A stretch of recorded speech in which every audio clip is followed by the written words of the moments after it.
Hello everyone, আসসালামু আলাইকুম। Welcome back to my channel জান্নাত রাসেল টাইনি ওয়ার্ল্ড থেকে। আমি জান্নাত বলছি, নিজেকে উপস্থাপন করছি ঢাকা থেকে। নতুন একটি ভিডিওতে আপনাদের সবাইকে ওয়েলকাম করছি। আশা করছি সবাই ভালো আছেন, সুস্থ আছেন। আলহামদুলিল্লাহ, আমরাও কিছুটা ভালো আছি। কিছুদিন আগে যে ছোট্ট ছোট্ট ফুলগুলো ঝরে গেল মাইলস্টোন স্কুল অ্যান্ড কলেজের যে বিমান দুর্ঘটনাটা হয়েছে, তো সেটা দেখার পর আসলে আমি স্তব্ধ হয়ে গেছি। আমার আসলে কিছুই ভালো লাগছিল না কয়দিন। সেজন্য দেখা গেছে আপনাদের সঙ্গে কোনো রকম পোস্ট ভিডিও শেয়ার করতে পারিনি। আসলে সেই মন মানসিকতা একদমই ছিল না। সারাদিন শুধু টিভি দেখতাম আর ফোনে এগুলোই দেখতাম। বাচ্চার বাবা মায়ের আহাজারি, ওনাদের কান্না আসলে দেখার মতো ছিল না, সহ্য করার মতো ছিল না।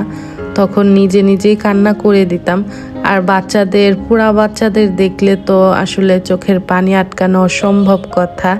যেহেতু আমিও 3 বাচ্চার মা, আমারও সন্তান আছে, আমি কিন্তু কিছুটা হলেও তাদের বাবা মায়ের কষ্টগুলো বুঝতে পারি, ফিল করতে পারি। অনাকাঙ্ক্ষিত এই দুর্ঘটনাটা ঘটার পর পুরো বিশ্বই একদম স্তব্ধ। এই খবরটা পুরো বিশ্বই পৌঁছে গেছে। আমরা যারা বাবা মায়েরা আছি তারা কিন্তু একদম স্তম্ভিত হয়ে গেছি, কারণ বাচ্চারা আসলে কোথাও নিরাপদ না। স্কুলে দিবে যেই জায়গায় সবচেয়ে নিরাপদ বাচ্চাদের জন্য, আজকে সেই জায়গাটার মধ্যেও একটা ভয়ে কাজ করে। বাচ্চাদেরকে স্কুলে দিতে গেলেও এখন অনেক বেশি ভয় কাজ করে। ছোট ছোট ফুলগুলোর বাবা মায়ের আহাজারি এখনো আমার কানে ভাসে, তাদের চিৎকার এখনো কানের মধ্যে আসে।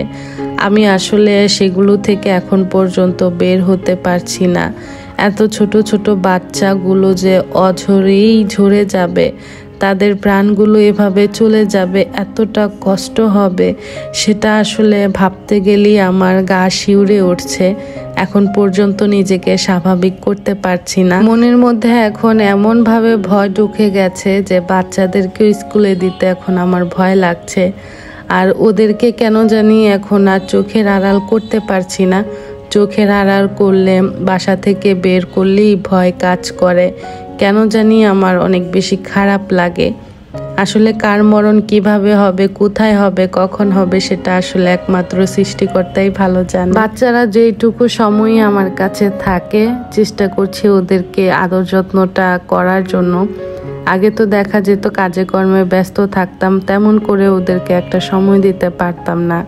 কিন্তু সেই ঘটনাটা ঘটার পর থেকে এখন কেন জানি আমার বাচ্চাদেরকে দূরে রাখতেও ভয় লাগে। সবাই তো ভিডিও দিয়েছেন, কিন্তু আমি কেন জানি এখন পর্যন্ত নিজেকে স্বাভাবিক করতে পারছি না। এখন পর্যন্ত কোনো রকম ভিডিও শ্যুটও করতে পারছি না। এই শ্যুটগুলো আগেরই করা ছিল, দুর্ঘটনা ঘটার আগের দিনের।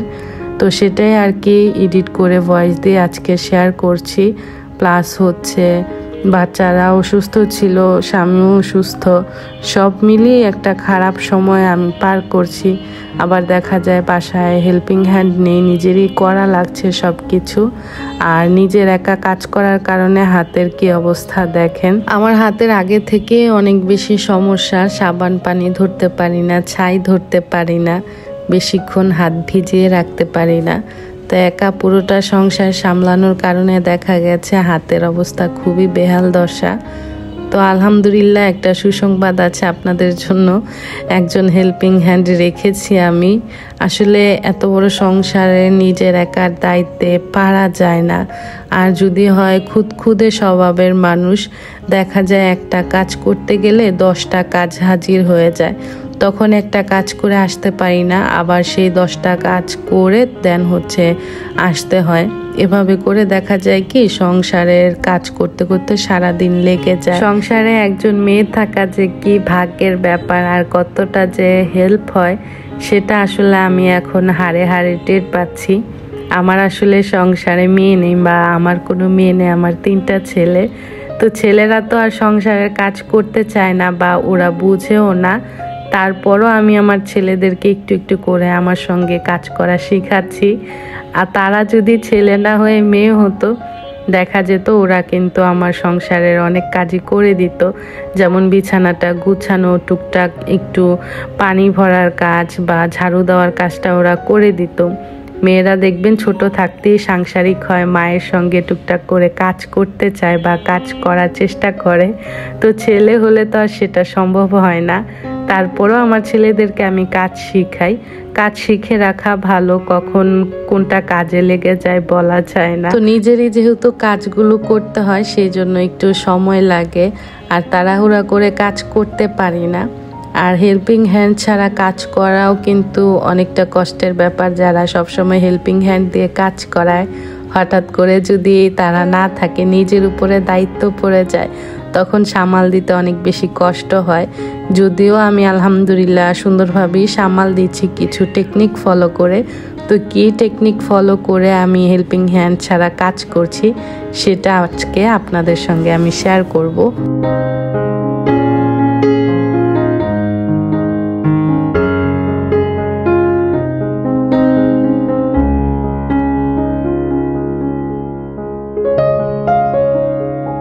আমার যেদিন সংসারের অতিরিক্ত কাজ থাকে, প্রতিদিনের কাজ ছাড়াও সংসারে দেখবেন টুকটাক কাজ লেগেই থাকে। এক্সট্রা কাজগুলো থাকলে দেখা যায় আমি আগের দিন রাতেই প্ল্যান করে রাখি পরের দিনটা আমার কিভাবে চালাবো বা কি কাজ করব। আগের দিন প্ল্যানিংটা করে রাখলে পরের দিন কাজ করতে সুবিধা হয়। আর চেষ্টা করি রাতের বেলা কিছু কাজ এগিয়ে রাখা, যেমন কাটাকাটি করা, রান্নাঘরের সকালের নাস্তার আয়োজনটা আগেই গুছিয়ে রাখা।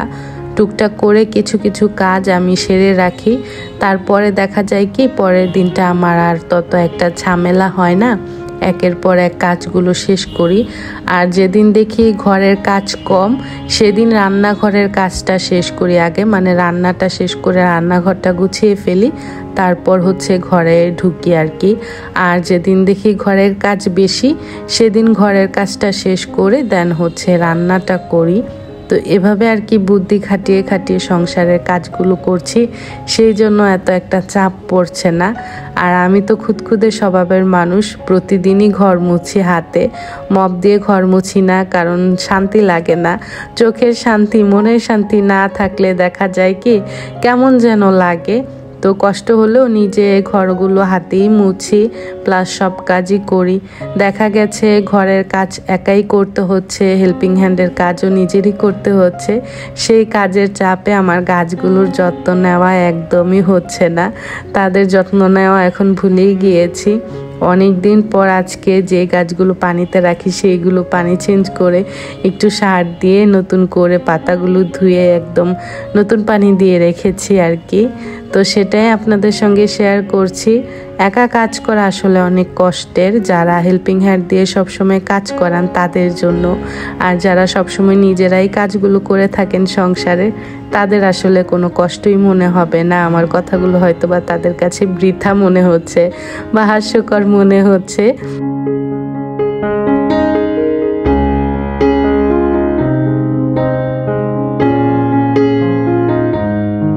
ঘরের সব কাজ করে ঘরটা মুছে ফেলেছি, ঘর মুছে এখন হচ্ছে পাপোশগুলো দিয়ে দিয়েছি। আর ঘরের কাজ যখন শুরু করেছিলাম তখন এক চুলায় ডাল আর আরেক চুলায় ভাত বসিয়ে দিয়েছি। ডাল ভাত কাজ করতে করতে হয়ে যাবে, এভাবে করে আর কি বুদ্ধি খাটিয়ে কাজ করি। যেদিন আমার ডাল রান্না থাকে সেদিন ঘরের কাজগুলো করার আগে ডালটা বসিয়ে দেই। আর চেষ্টা করি ডালটা আগের দিন রাতেই ভিজিয়ে রাখার জন্য, তাহলে তাড়াতাড়ি রান্না হয়ে যায়, মানে তাড়াতাড়ি ডালটা সিদ্ধ হয়ে যায় আর কি। তো আজকের মেনুতে হচ্ছে গরুর মাংস আর ডাল। যেদিন মাংস রান্না করি সেদিন আমার ডাল রাখতে হয়, কারণ ছোট ছোট বাচ্চা আছে তো ওরা আবার মাংসের সঙ্গে ডাল খেতে পছন্দ করে। আর এখন তো আর দোকানের স্টাফ নেই, দেখা যায় 1-2 পদ রান্না করলেই আমার 2 দিন চলে যায়। একদিন রান্না করলে আরেক দিন রান্না করতে হয় না। তো যেদিন রান্নাটা না থাকে সেদিন আমি ঘরের যেই ডিপ ক্লিনিংয়ের কাজ একটা করে শেষ করি। তাহলে দেখা যায় কি এই যে একটা ডিপ ক্লিনিংয়ের কাজ সারাদিন ধরে করতে হয় সেটা আর করতে হয় না।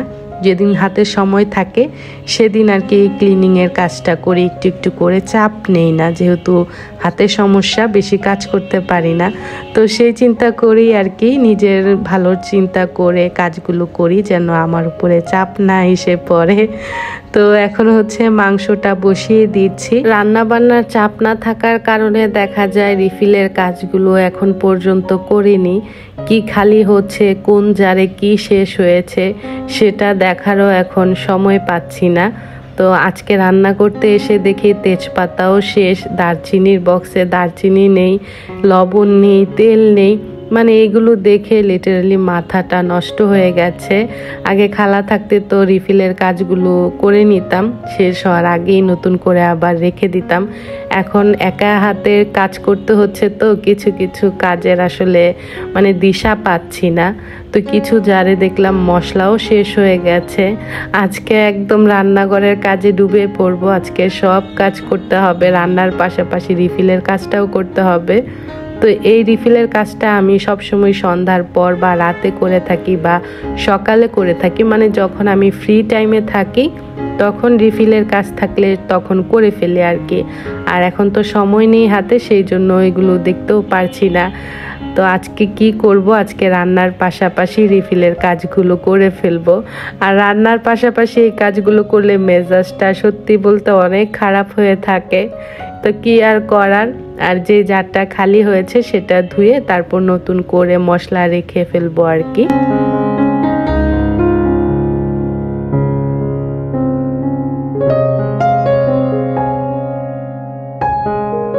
আচ্ছা আপুরা, বলেন তো আমার মতো কার কার এই রোগ আছে, রান্না করার টাইমে তরকারির ঝোল আশেপাশে বা চুলায় ছিটকে পড়লে সেইগুলো পরিষ্কার করা?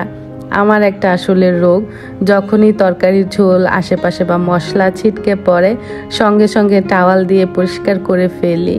তো তার আগে বলিনি, আমি খালাকে দিয়ে কিছু পেঁয়াজ কাটিয়ে রেখেছিলাম 2 বক্স। তো 1 বক্স খাওয়া হয়েছে, আর 1 বক্স কাটার পর ডিপে রেখে দিয়েছিলাম, সেখান থেকেই পেঁয়াজ দিয়ে দিচ্ছি।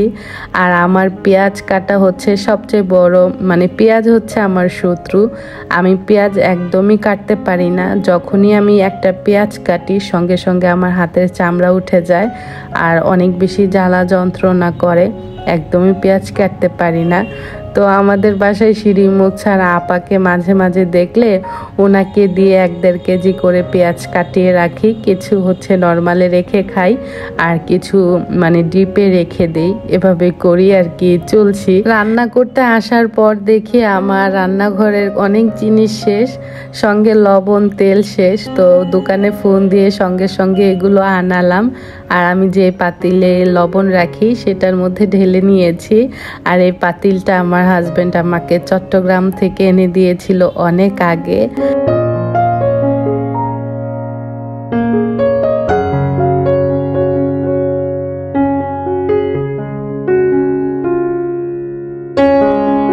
আজকের ভিডিওটি জানি না কারা কারা দেখতে দেখতে এই পর্যন্ত চলে এসেছেন। কথা বলতে বলতে আসলে লাইক চাইতেই ভুলে গিয়েছি। যারা এই পর্যন্ত ভিডিওটির সঙ্গে আছেন তারা সত্যি ভালোবেসেই আছেন, সেটা বুঝতে পারছি। কারণ যারা ভালোবাসা নিয়ে ভিডিওগুলো দেখেন তাদের কমেন্টগুলো পেলেই আসলে বুঝতে পারি। তো যারা ভুলে যান ভিডিও দেখতে দেখতে তাদেরকে উদ্দেশ্য করে বলছি, যদি ভিডিওটি ভালো লাগে প্লিজ শুরুতে একটি লাইক দিয়ে ভিডিওটি দেখা কন্টিনিউ করবেন। আপনার একটি লাইক কিন্তু আমাকে আরও কয়েকজনের কাছে পৌঁছে দিতে সাহায্য করে। যেহেতু অনেক দিন পর আজকে ভিডিও দিয়েছি, জানি অনেকের চোখেই পড়বে না, প্রায় 14 দিনের একটা গ্যাপ পড়ে গেছে। তো সবাই চেষ্টা করবেন ভিডিওটি দেখার সঙ্গে সঙ্গে একটি লাইক দিয়ে দেওয়ার, আর আপনাদের ফ্রেন্ডস অ্যান্ড ফ্যামিলির সঙ্গে ভিডিওটি শেয়ার করার। অনেক দিন পর ভিডিও না দেওয়ার কারণে অনেকে হয়তো ভুলে গেছেন, অনেকে ভিডিও দেখবেন না, আর অনেকে তো লং ভিডিও হলে দেখতে চায় না। আর আজকের ভিডিওটা অনেক বড় হয়ে গেছে, 18 মিনিটের একটা ভিডিও। চাইলেই আসলে কাটছিট করে ছোট করতে পারি না, দেখা যায় বড় হয়ে যায়। তো একটু চেষ্টা করবেন ভিডিওটা দেখে দেওয়ার, আমার অনেক বেশি উপকার হবে। আর যারা নতুন হয়ে আজকে আমার ভিডিওটি দেখছেন, আমার ছোট্ট চ্যানেলটি ভিজিট করছেন, যদি আপনাদের কাছে আমার ভিডিওটি ভালো লেগে যায় প্লিজ আমার এই ছোট্ট চ্যানেলটি সাবস্ক্রাইব করে আমার পরিবারের একজন সদস্য হয়ে থাকবেন। আশা করছি আপনারা একটু হলেও আমার ভিডিওটি দেখে উপকৃত হবেন।